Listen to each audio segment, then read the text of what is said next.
바로 말씀에 들어가려고 합니다. 자, 요한계시록 오늘은 3장 14절부터 22절, 성경 403페이지죠. 일단 우리가 주보에 있는 대로, 화면에 있는 대로 같이 읽으십시다. 시작. 내가 네 행위를 아노니 네가 차지도 아니하고 뜨겁지도 아니하도다. 네가 차든지 뜨겁든지 하기를 원하노라. 네가 이같이 미지근하여 뜨겁지도 아니하고 차지도 아니하니 내 입에서 너를 토하여 버리리라. 네가 말하기를 나는 부자라, 부요하여 부족한 것이 없다 하나 네 공고한 것과 가련한 것과 가난한 것과 눈먼 것과 벌거벗은 것을 알지 못하는도다. 내가 너를 구원하노니 내게서 불로 연단한 금을 사서 부요하게 하고 흰옷을 사서 입어 벌거벗은 수치를 보이지 않게 하고 안약을 사서 눈에 발라 보게 하라. 아멘. 사랑하는 하나된 교회 성도 여러분, 할렐루야. 지금 가정에서 화면을 보고 함께 예배를 드리실 텐데 집중해서 화면을 잡아보겠습니다. 우리가 이제 그 7교회를 살피고 있는데 오늘이 이제 마지막 7번째 라오디게아 교회예요. 그래서 이 교회에 부활하신 주님, 앞으로 재림하실 주님이 이 7교회에 대해서 칭찬도 하시고 권면도 하시고 또 책망도 하시고, 그래서 회개를 요구하시는 것은 살리고자 함이에요. 복 주시고자 함이라. 너는 내 자녀니까 이런 날이 반드시 온다. 그리고 마지막 때, 그 다음에 내가 재림해서 너에게 진짜 구원의 복, 참된 복 다 예비해 놨다. 그래서 이 땅은 심판을 받을 것인데 너희는 그쪽에 속하지 말고 빨리 정신 차리고 깨어서 복 받자. 그런 것이니까 진짜 복음 중에 복음이에요. 복 주시고자 하는. 그래서 7교회에 지적한 내용은 그때 당시에 7교회이기도 하지만 마지막 종말 시대에까지 이르는 모든 교회, 특별히 우리들 지금 종말의 거의 말세 지말에 산다고 하잖아요.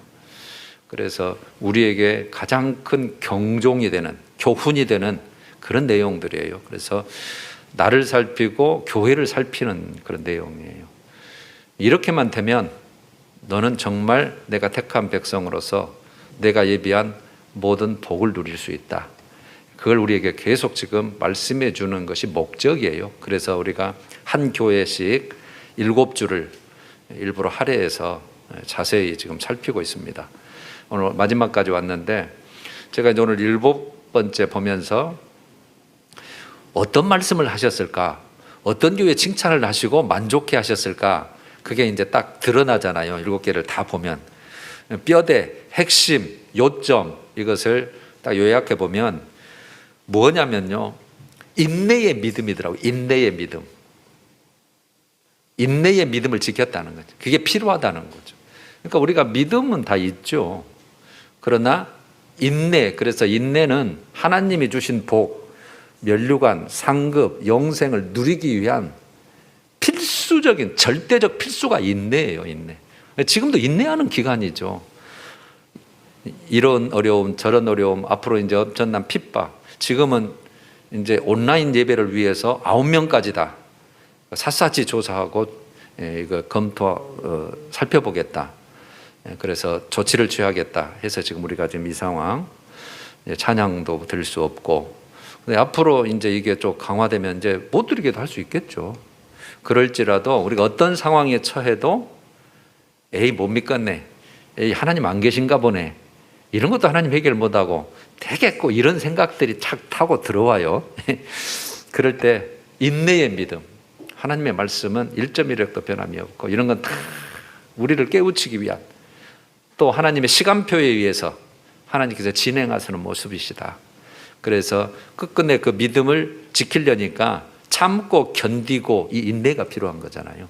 그래서 초점이 인내의 믿음이더라고요. 첫 번째, 에베소 교회가 이제 권면하는 거죠. 너 처음 행위도 잊어버렸다. 그래서 처음 사랑을 말씀하시잖아요. 나를 믿었던 처음 사랑, 처음 만났을 때 그 은혜, 생명, 그것 좀 기억해서 네 믿음 지켰으면 좋겠다. 그거였고, 두 번째 서머나 교회는 네가 환난과 궁핍 중에도 인내의 믿음을 가져서 칭찬만 받은 교회죠. 그래서 한마디 붙여놓은 거죠. 네가 실상은 부자다, 부요한 자다. 믿음의 부자란 뜻이죠. 실제 부자가 너다는 거예요. 그 다음에 버가모 교회는 나를 믿는 믿음을 저버리지 아니했다. 내 이름을 굳게 잡아서 나를 믿는 믿음, 그 예수를 믿는 믿음을 안 버렸다. 그 핍박과 환난과 그 환경 속에서도. 그 다음에 두아드라 교회는 너희에게 있는 것을 내가 올 때까지 굳게 잡고 있으라. 뭘 잡고 있을 거예요? 말씀과 믿음 잡고 있으라. 그 말이잖아요. 믿음 지키라는 뜻이더라고요, 이것도. 그 다음에 우리가 지난주에 봤던 사대교회, 이제 책망이었죠. 네 행위에 온전한 것을 못 찾겠다. 그러면 행위에 온전한 건 뭐예요? 우리가 말씀대로 순종하며 하나님의 뜻대로 살지 못했던 행위에 온전한 것, 그걸 지금 지적한 거잖아요. 그러니까 반대로 하자면 너 온전한 믿음의 삶이 있었으면 좋겠다. 오늘 장원님 말씀대로 우리 진짜 예배는 삶의 예배예요. 우리 교회에서 드리는 예배는 기초적이고 정말 이거는 바닥에 있는 필수적인 예배지만 진짜 하나님이 그 열매를 따는 것은 이게 삶에서 따는 거죠. 그런데 네 행위에 온전한 것을 보지 못하겠다는. 그다음에 빌라델비아, 지난주가 이제 빌라델비아 교회였네요. 이것도요, 네가 인내의 말씀을 지켰고 내 이름을 배반치 아니했다. 그러니까 전부 믿음 얘기하는 거잖아요. 믿음 얘기. 자, 오늘은 이제 라오디게아 교회. 요거는 이제 책망이 있는 교회죠. 사대교회. 그래서 사대교회와 라오디게아 교회가 현대 종말적인 교회, 정말 표본이라고 할 수 있어요. 그런데 여러분 그 오늘 7교회 중에서 주님께서 책망한 내용을 두 가지로 딱 보면 두 가지로 요약이 돼요. 세속화 신앙, 비진리 신앙. 기억나시죠? 발람의 교훈, 니골라당의 교훈의 세속화 신앙. 그 다음에 자칭 선지자 여자 이세벨을 용납했던 비진리. 앞으로 이제 비진리는 적그리스도가 나타나게 될수록 점점 더 강하게 될 거예요. 그러나 우리가 지금 제일 문제인 것은 세속화 신앙이죠. 오늘 라오디게아 핵심 주제가 세속화 신앙이에요. 세속화 신앙을 다시 지적하는 거예요. 그래서 오늘 한번 이제 여러분 성경 403페이지죠. 14절부터 22절 오늘 이제 3장 끝까지인데 오늘 한 절씩 제가 하면서 시간 내에 설명을 해보겠습니다. 라오디게아 교회, 그때 당시 교회는 다 대도시에 있어요. 물론 큰 건물이 있었던 시대는 아니에요. 핍박이 있었던 시대이기 때문에 되게 가정 중심으로, 공동체 중심이 그래서 교회라는 거죠. 건물보다. 이제 라오디게아는 무역, 그 다음에 금융, 교통의 중심지.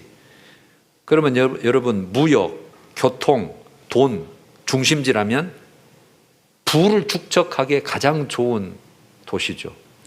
그래서 부족한 것이 없는 교회, 그렇게 나오죠. 부족한 게 없어요. 돈이 많으니까. 세상 것이 풍성하니까. 그래서 라오디게아의 특징은 한마디로 세속화된 교회의 모형이에요. 돈이 있으니까, 가진 게 있으니까. 그런데 이게 가장 비참한 교회. 유일하게 예수님께서 강력한 경고를, 내가 토하여 버리리라 그래. 토하여 버리리라.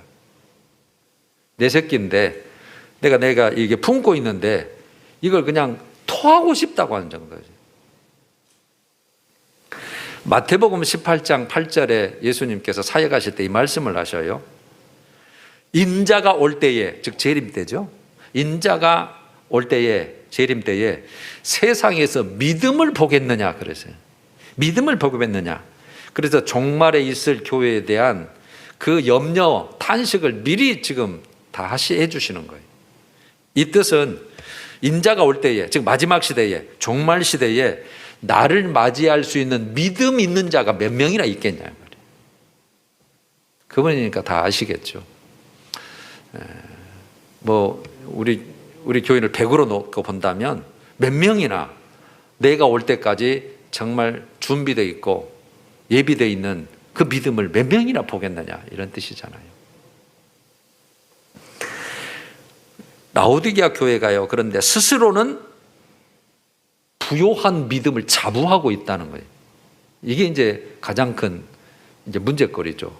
나 잘 믿어. 좋아. 만족해.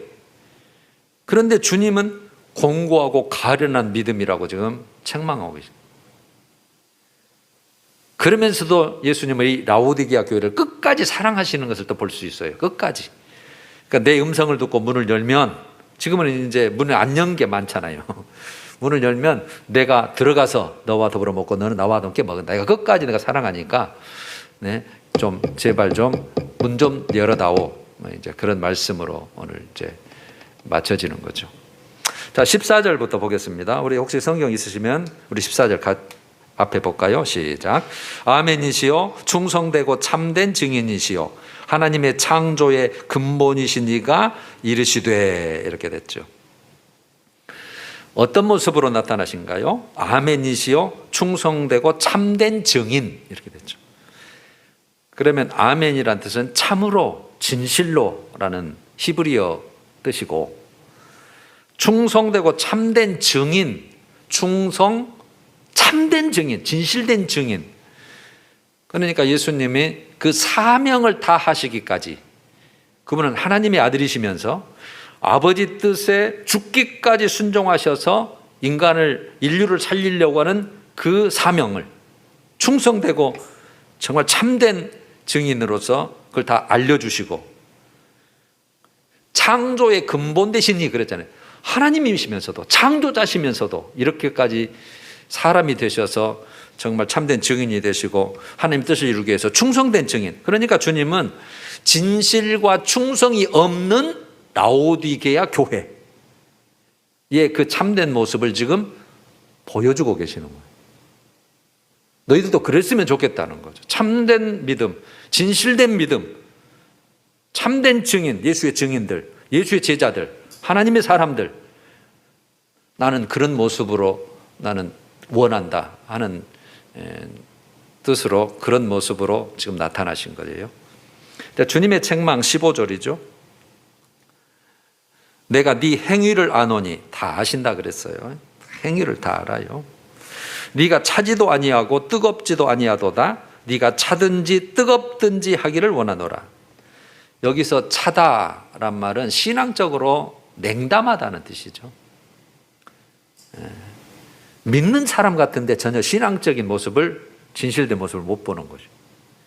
언제부턴가 영적인 뜨거운 감각을 잃어버려서 말만 그리스도인이지 불신자하고 똑같은 거의 삶도, 그 모습, 말하는 것도, 그 모습, 생각하는 것도, 삶의 목적도 아무 차이가 없는 거예요. 그러니까 믿음 편에 봤을 때는 차디찬 거예요. 냉담한 거죠. 여기서 그러니까 반대로 뜨겁다는 말은 주님에 대한 사랑, 그 뜨거워진 심령으로 거의 살아있는 거죠. 그러니까 내 마음, 내 정성, 생명을 다하여 하나님의 섬기는 신앙생활을 잘하는 사람. 근데 이들은 차지도 아니하고 뜨겁지도 아니하는 거예요. 그러니까 이걸 이렇게 표현할 수 있어. 천국도 가고 싶고, 죽어서 천국도 가고 싶고, 이 땅 위에서 세상적인 쾌락도 누려보고 싶고, 그런 거죠. 두 쪽 다 소유하고 싶다는 거예요. 그러니까 어떻게 보면 색깔로 보면 회색지대라 그러죠. 회색지대. 그리스도인이라는 이름으로 포장은 돼 있어요. 그리스도인이에요. 주일날 교회도 나오고 예배도 드리고 영접도 했고. 그런데 그 외형적인 신앙생활, 형식적인 신앙생활로 만족을 해버리는 거예요. 만족. 나 그리스도인이야. 나 예배 드려. 고백도 했어. 성경책도 갖고 다니고 읽어. 있어요, 그걸로. 실제로. 근데 그걸로 만족하는 거예요. 이러면서도 그런 자신의 그 삶, 그 교회의 모습을 보고도 나름대로 모범적인 신앙생활을 하고 있다고 스스로 만족하고 있는 거죠. 어떻게 보면 착각이죠. 이게 문제는 그거예요. 나 잘 믿어. 나 예수쟁이야. 나 직분 있어. 나 목사야. 이 정도면 그거죠. 근데 이제 16절에 네가 이같이 미지근하여 뜨겁지도 아니하고 차지도 아니하니, 이제 미지근하고 표현을 했죠. 뜨겁도 않고 차지도 않고. 물론 이제 라우디게아 교회는 주님이 꼭 이 말씀으로 그 상황과 환경을 다 주님은 이용해서 알기 쉽게 메시지를 전하시잖아요. 온천 지역이 있는데 뜨거워야 이게 뭐 효과가 있는데, 그 뭐 수로를 타고 오다가 미지근해 보니까 이거는 뭐 이것도 아니고 저것도 아니고 미지근하여 먹는 물도 아니고 목욕하는 물도 아니고 뭐 필요 소용이 없다는 지금 그런 환경을 두고 지금 말씀하시는, 미지근하여 내 입에서 너를 토하여 버리리라 이렇게 표현했잖아요. 그러니까 이런 라오디게아의 교회의 신앙생활이 영 주님 마음에 지금 안 드는 거예요. 여러분, 우리가 그래서 그리스도인 신앙생활은 그 경계선이 분명해야 돼요. 경계선이 이것이냐 저것이냐 분명한 선택의 결단이 꼭 있어야 돼요. 이거 못하도록요, 눈에 보이지 않지만 이거 영적인 방해, 영적인 세력, 그 탕류, 이런 것들이 우리를 은근히 그렇게 하지, 믿지 마, 너무 빠지지 마. 그러니까 그 애굽에서 이스라엘 백성들이 나간다 했을 때 바로 왕이 4가지 단계로 했잖아요. 야, 너무 멀리 가지 마. 야, 네 남자들만 가. 또 뭐 이렇게 4가지로 이렇게 하죠. 이거 똑같은 내용이에요. 그러니까 사단의 그 속성은, 그 영적 탕류를 만드는 것은 똑같은 내용. 그래서 예수님이 오늘 15절에 이렇게 말씀하세요. 네가 차든지 뜨겁든지 하기를 원하노라. 그러니까 희미한 신앙은 기뻐하지 않는다는 거예요. 왜 그럴까요? 희미한 신앙이라도 가져야 감사하죠. 우리는 한편으로 이쪽에서 보면, 시작하는 쪽에서 보면, 안 믿는 자 쪽, 세상 쪽에서 보면 그래도 교회 다니고 그래도 세례 받고 그래도 예수 영접하니까 너무 감사하죠. 근데 주님은 지금 이쪽 편에서 보는 거예요. 끝쪽 편에서. 마지막 종말 시대에 환난, 핍박이 있었을 때 그래가지고 과연 그걸 이겨낼 수 있겠냐는 거죠. 아까 인내의 믿음이 초점이라고 했잖아요. 인내의 믿음을 그 소유할 수 있겠냐, 주신 생명을. 그걸 염려하시는 거죠. 내 입에서 너를 토하여 버리리라 경종했잖아요. 여러분, 이게 이제 중요한 그 내용이에요. 장차 다가올 정해져 있는 무서운 환난 기간이 있는데 내가 그 가운데 너희가 빠질 수밖에 없다는 거예요. 내가 너를 거기다가 넣을 수밖에 없다는 뜻이에요. 우리가 종말에 있을 무서운, 제가 대환란 기간이라 그러잖아요. 7년 대환란 기간 중에 전 3년 반, 후 3년 반. 이제 뭐 다 이해가 되실 거지만 그 환란 기간에 토하여 내가 그들에게다 집어 넣겠다는 뜻이거든요. 그러니까 여러분, 이걸 이해를 돕기 위해서 제가 시대별로 엘리야 시대 때 아합 왕이 다스렸던 시대, 그 여자 이세벨 왕비가 다스렸던 그때 엘리야 시대 영적 분위기가 이랬어요. 열왕기상 18장 21절이에요. 모든 이스라엘 백성을 다 모아놓고 엘리야가 모든 백성에게 가까이 나아가 이르되 너희가 어느 때까지 둘 사이에서 머뭇머뭇하려느냐. 둘 사이에서 머뭇머뭇하려느냐. 여호와가 만일 하나님이면 여호와를 따르고, 이게 참된 신이면 하나님을 따르고, 바알이 만일 하나님이면, 참된 신이면 그를 따를지니라 하니 백성이 말 한마디도 대답하지 아니하는지라. 왜 대답 못했겠어요? 그러고 있거든. 지금 머뭇머뭇하고 있거든. 하나님의 백성이니까 하나님을 제대로 섬기고는 싶은데 바알과 이세벨이 찍어 누르거든요. 지금 권세로. 안 믿으면 너희들 죽어. 콩물도 없어. 안 믿으면 불이익이야. 그러니까 어쩔 수 없이 그것도 섬기고 하나님은 마음속으로 버리든 못하겠고 머뭇머뭇하고 있는 거예요. 아수르 시대 사마리아인도 마찬가지예요. 북쪽 이스라엘 사는 사람을 사마리아 사람이라고 표현도 해요. 북이스라엘. 근데 거기들이 먼저 타락해서 아수르에게 먼저 망하죠. BC 722년에. 그래서 아수르가 혼합 정책을 써버려요. 끌어가고 자기 백성들을 집어넣어가지고 혼혈족을 만들어 버려요. 그래서 그 예수님 시대 때도 사마리아 왕으로 상종을 안 한다. 그렇게 이제 된 적. 그러니까 자기 핏줄을 잃어버렸다는, 단순한 그 하나님의 핏줄을 잃어버린 내 민족이지만 그렇게 돼서 너희들은 같이 예배 못 드린다, 성전 못 짓는다, 그래서 배타했던 거예요.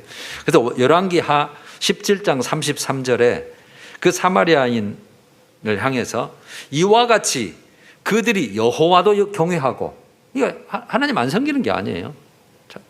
유대인이니까 그들도 여호와도 경외하고, 또한 어디서부터 옮겨왔든지 그 민족의 풍속대로, 즉 아수르 풍속이죠. 이방 신이 들어온 거예요. 이방인이, 아수르 사람이 들어오면서 신을 가져오니까, 그리고 같이 막 결혼하고 사니까 그 신도 지금 섬기게 된 거죠. 그 민족의 풍속대로 자기의 신들도 섬겼더라. 그러니까 혼합 종교가 탄생해 버린 거예요. 예수님은 이것을 산상수훈에서 이렇게 표현하셔요. 마태복음 6장 24절이에요. 한 사람이 두 주인을 섬기지 못할지니. 내 한 사람이 두 주인을 못 섬기는 거예요. 혹 이를 미워하고 저를 사랑하거나, 혹 이를 중히 여기고 저를 경히 여겨야 그게 한 주인에게 속한 건데, 너희가 하나님과 재물을 겸하여 섬기지 못하느니라, 이렇게 되거든요. 여기서 재물은 세상의 대표적인 것으로 표현한 거죠. 하나님도 섬기고 세상도 섬기고 둘 주인을 섬기는 것은 그 있을 수 없다. 그 미지근한 거다. 차지도 아니고 뜨겁지도 아니하고. 여러분, 성도의 주인은 누군가요? 하나님. 세상의 주인은요, 물질이에요. 물질. 그러니까 선택의 폭이 너무 좁은 거예요. 누구든지 하나를 선택해야 돼요. 둘을 주인으로 섬길 수는 없어요. 세상도 섬기고 나도 섬긴다? 너희는 그것을 섬긴다고 말하지만 하나님, 예수님, 말씀의 입장에서 볼 때는 아니다, 이거예요.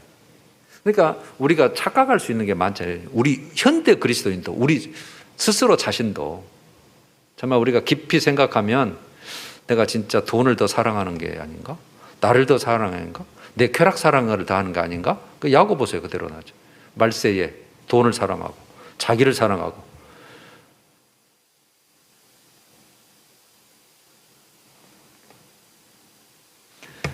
라우디게아 교회는 영적으로 중간지대에서 줄다리기를 하고 있어요. 미지근한 신앙. 이게 여러분 사탄이 쓰는 전술이에요. 야, 예수 믿잖아. 세상도 좀 즐겨야지. 세상도 중요하잖아. 그런 생각을 하겠죠. 여러분, 주님은 회개함 없는, 계속 미지근해서 열매를 맺지 못하면 내 입에서 토하여 버리라고 말씀하셨어요.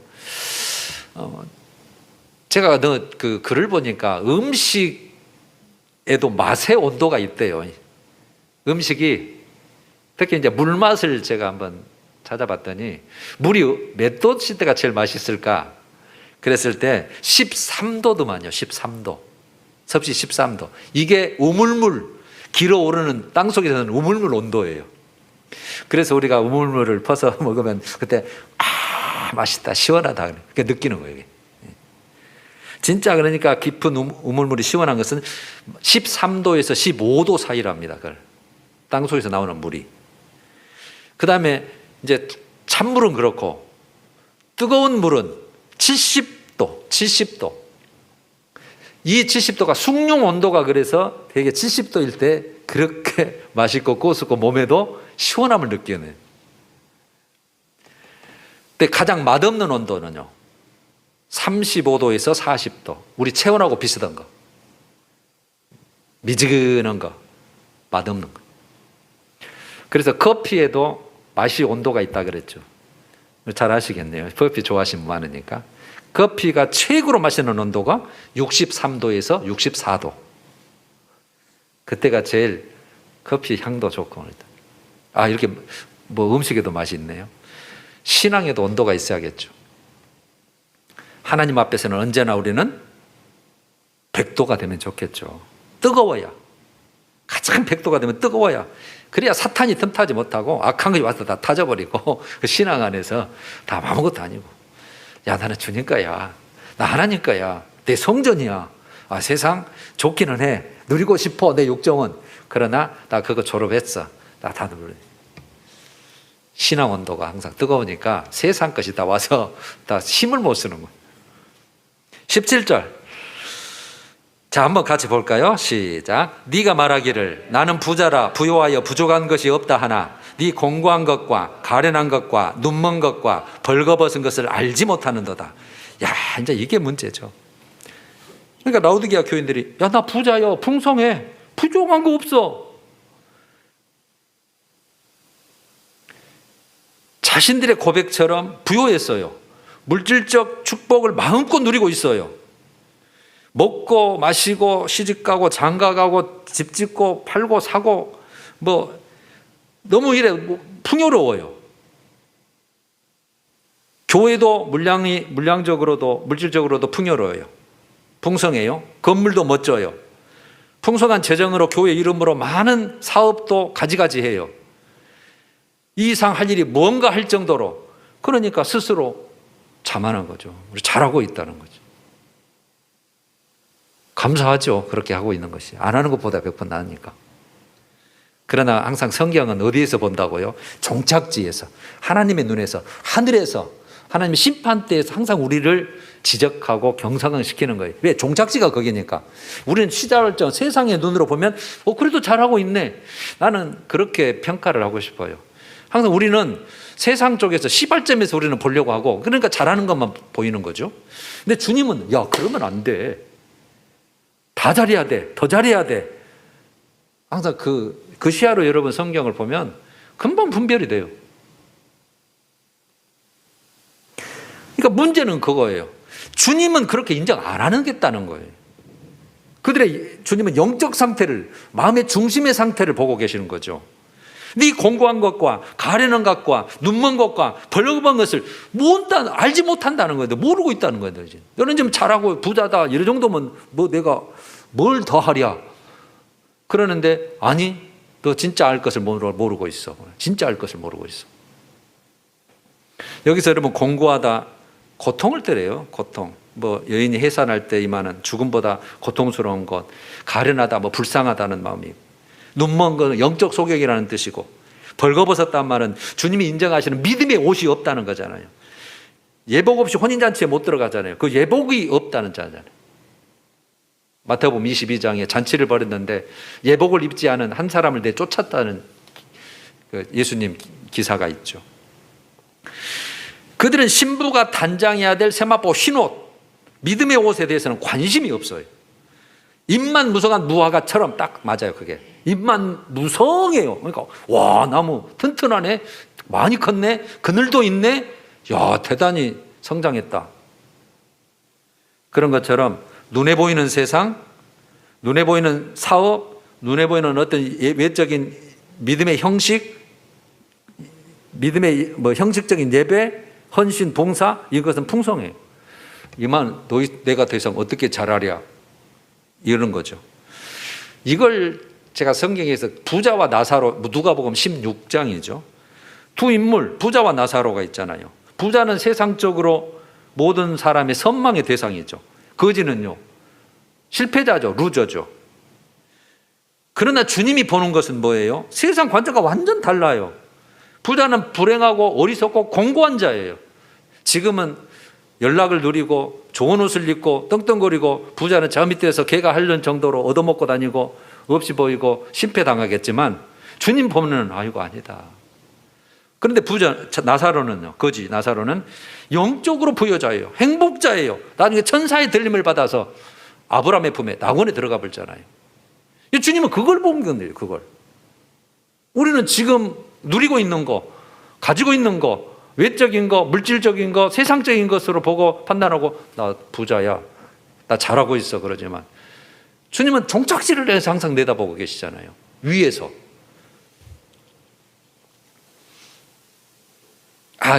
그런 차이더라고요. 주님과 우리의 차이가 그 차이. 여러분, 주님 잘 믿으면 진짜 부자입니다. 진짜 부자. 이유는요, 예수님 자체가 부여자이기 때문에 그래요. 예수님 자체가 부자. 그 안에 다 있어요. 지혜와 생명과 부귀와 그게 다 있어요. 그러니까 진짜 우리는 이 세상은 철거지역이잖아요. 잠시 있다가 언젠가는 가야 되잖아요. 순서가 없이 오라 하면 가야 되고, 큰 병 걸려도 가야 되고, 사고 나도 가야 되고, 땅이 뒤집어져도 가야 되고, 언제 가도 가야 되는데, 그렇게 가다가 다 지금 연세들 다 되신 거잖아요. 저도 언제 이렇게 60중까지 와버렸지? 마음은 지금 40대인데 아직도. 순식간이죠 뭐. 고린도 후서 6장 10절에 근심하는 자 같으나 항상 기뻐하고, 이게 진짜 믿음의 부자들이에요.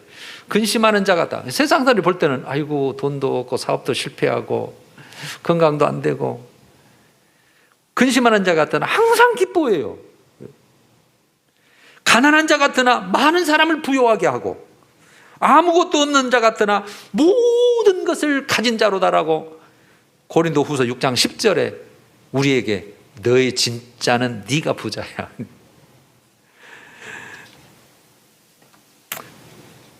여러분, 이런 라오디게아 교회 모습의 교훈이 뭘까요?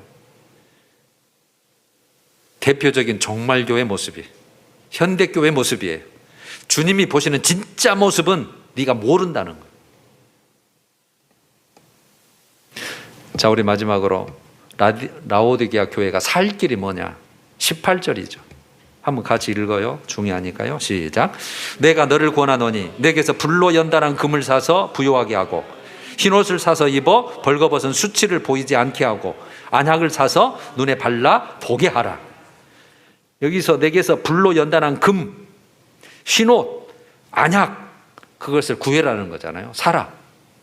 불로 연단한 금으로 사서 부요하게 하고, 정금 같은 믿음을 말하죠.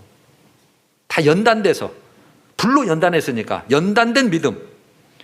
이 부요는 재물로 살 수 없어요. 명예로, 권세로 살 수 없어요. 하나님으로부터 불로 연단한 금을 사서 부자 되는 부요예요. 서머나 교회가 소유한 부요를 말해요. 네 환난과 궁핍을 내가 한다. 그러나 너는 실상은 부자다는, 부유한 자다. 그 믿음의 부자. 네가 지금은 그렇게 환난과 궁핍을 당하고 가진 것 없고 다 뺏기고 굴 속에서 숨어 살고 올지, 너 진짜 부자야. 내 하늘나라에 와봐. 이게 여러분, 이게 믿어지고 이게 소유되고 이게 진짜 부자야. 그래서 아까 고린도후서 6장 10절도 다 가진 서 너는 다 가진 자야.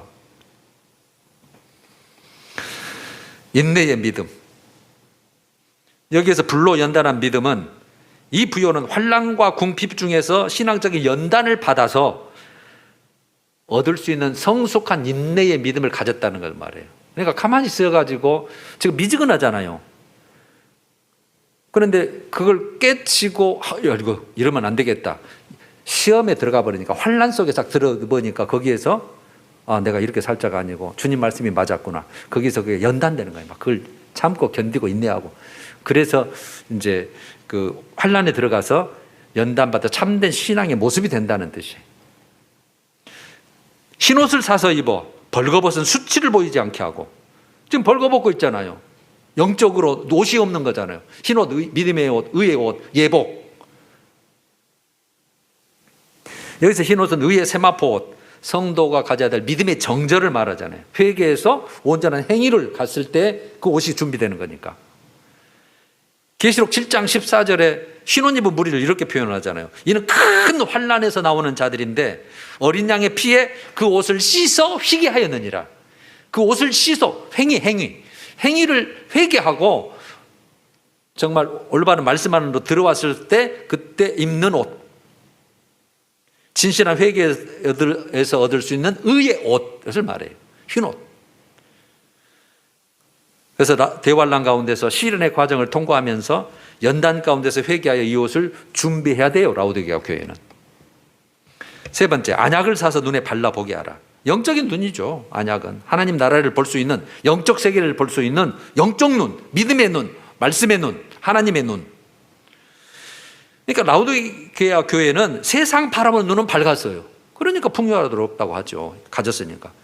근데 신령한 것을 바라보는 눈, 보이지 않는 것을 믿고 바라보는 눈은 없어요.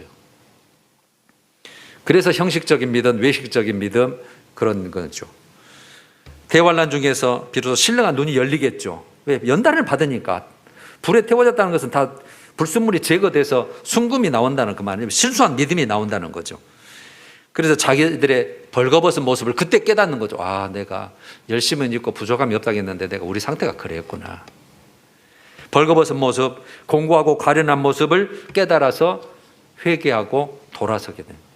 그런 과정을 네가 토하여 내쳐버릴 때 그 속에 들어가서 네가 그렇게 될 수밖에 없다. 그런 과정을 밟아야 된다는 교회예요. 여기서 사다라는 것이 다 공통적이 있죠.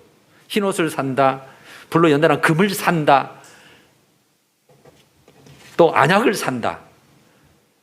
요 산다는 뜻을 의미를 아시려면 마태복음 13장 45절 예수님이 천국 비유할 때 쓰신 말씀을 하면 바로 쉬울 거예요. 천국은 마치 좋은 진주를 구하는 장사와 같다. 그러니까 내가 진주 장사, 보석 장사예요. 진주 진짜 감나가는 거 하나 있으면 몇 배를 가서 이익을 받을 수 있고, 그러니까 그걸 구하고 다니죠. 지극히 값진 진주 봤더니 있어.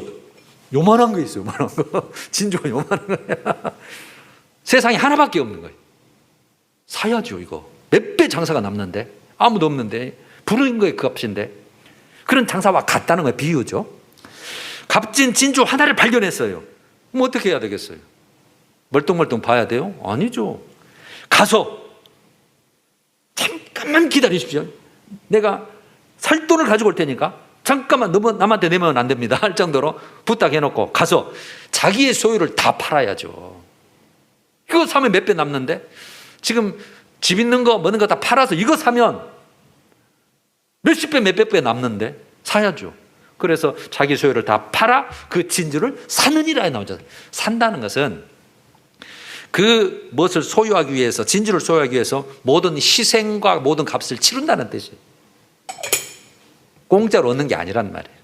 그래서 불로 연단한 금 환란에 들어가서 정말 내 모든 것을 희생하고 거기서 투자하고 해서 얻을 수 있는 거예요. 그래서 살아는 거예요. 공짜로 얻는 게 아니에요. 쉽게 얻어지는 게 아니에요. 저는 가끔 그런 생각을 해요. 천국이 그렇게 쉽게 얻어질까? 가끔 제 개인적인 생각이에요.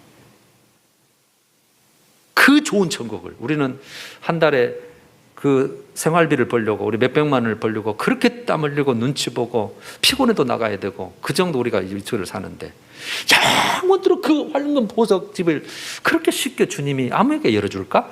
나는 개인적으로 그렇게 생각을 한번 해봐요. 그래서 말씀이 이렇게 엄미하고 참 우리가 요구하는 게 있고, 좁은 길이라 그러고 넓은 길은 망한다 그러고, 너 육전이 죽어야 나를 제대로 믿을 수 있다고 그러고, 그래서 그렇구나. 나는 개인적으로 그렇게 이해가 되더라고.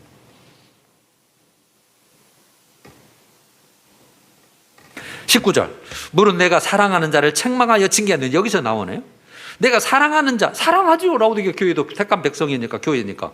책망하여 징계하노니, 사랑하는 자라는 거예요. 내가 사랑하는 자를 책망하여 징계하노니, 이거는 말씀 히브리서 12장 5절에서 12절을 읽어보면 잘 알 수 있어요. 너는 내가 징계하지 않으면 너는 사생자야. 내 친자식이 아니야. 그래서 결국 네가 영혼을 살기 위해서 그런 거야. 그 내용이 쭉 나와요. 이건 생략할게요. 그래서 주님은 아직도 라오디아 교회를 사랑하고 계셔요. 택했으니까 끝까지 사랑하죠. 그 사랑한 만큼 반응하냐 안 하냐는 이제 그 교회 개인 몫이고, 주님은 끝까지 사랑하셔요. 그러니까 인류의 종말에도 미련한 처녀들까지도 주님은 사랑하시기 때문에 대환란 중에서 회개함으로 구원의 대열에 합류하게 하시는 거잖아요.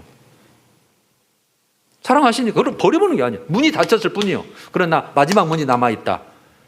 네가 지금 그래서 내도 깨우치고 다시 등 준비하고 기름 준비하고 그러면 내가 올 때에 너희도 같이 올라온다. 기회를 주시는 거죠.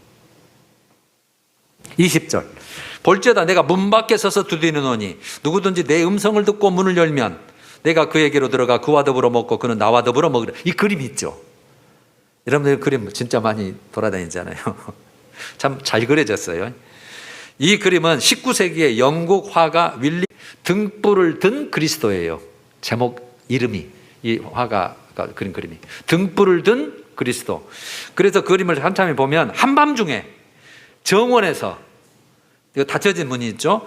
그리스도가 한 손에는 등을 들고 등불을 들고 다른 한 손으로 문을 두드리고 있는 모습이에요. 이제 오늘 가서 보세요. 정원에서, 그러니까 바퀴죠. 눈을 두드리는데 한 손에는 등불을 들고 한 손은 두드리는 거예요.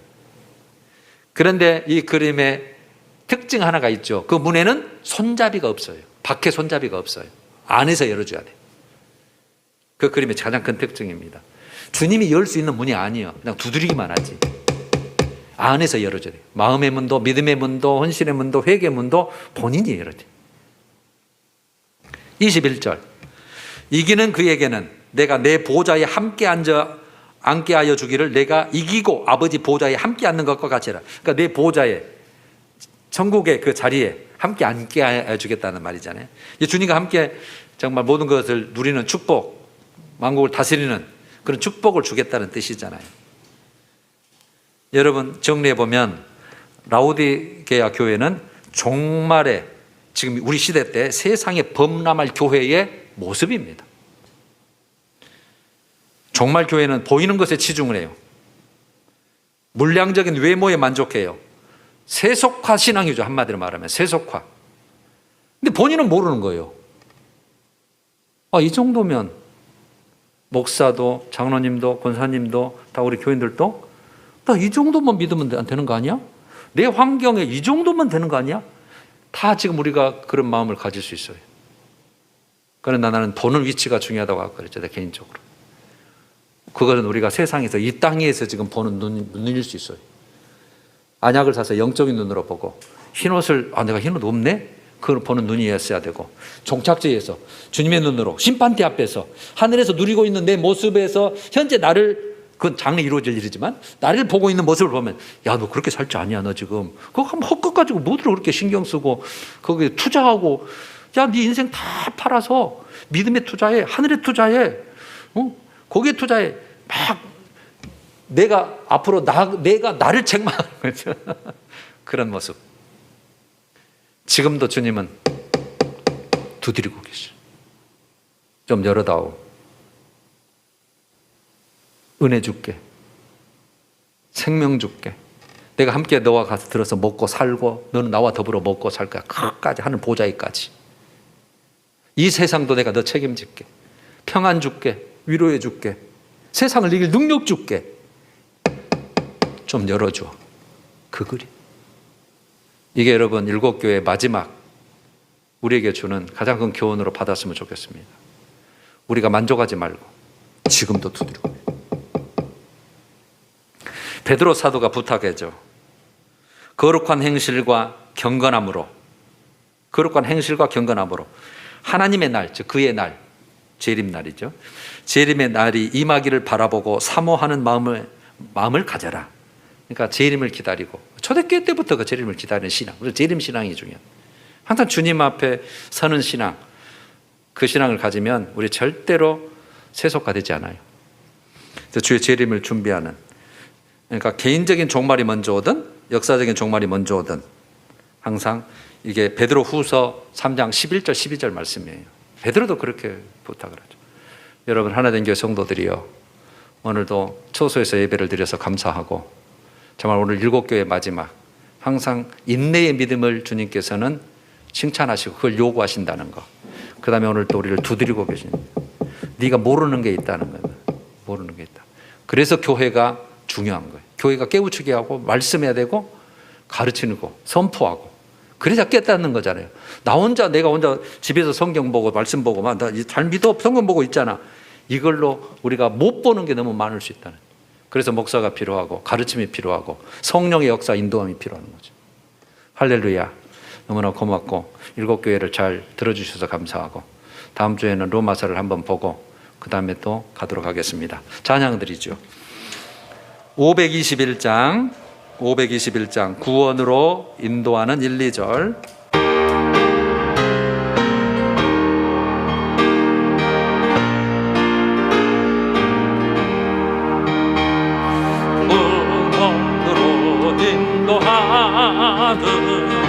그분은 참 좋으며 생명으로 인도하는 그 길은 참 험하니 우리 몸에 지워 있는 그 더러운 죄짐은 하나없이 벗어놓고 힘써서 들어갑시다. 구원으로 인도하는 그 좁은 문 들어가 영생으로 인도하는 그 생명. 이 세상에 많은 사람, 이 세상에 많은 큰 문으로 들어가 넓은 길로 갈지라도 또 갈지라도 멸망으로 그 세상 헛된 부귀영화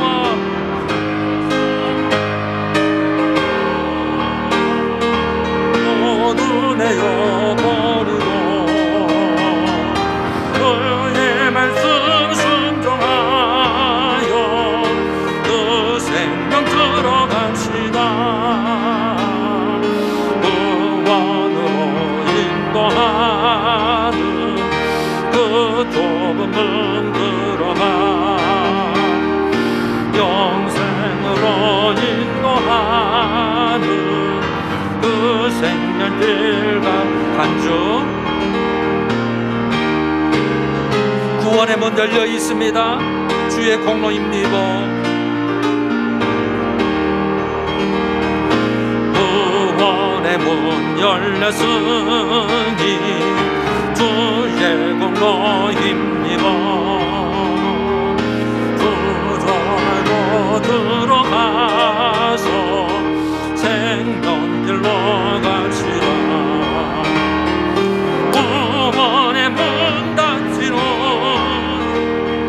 들어가고 싶구나.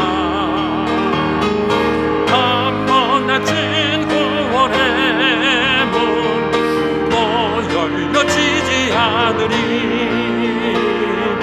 구원으로 인도하는 그 좁은 문 들어가 영생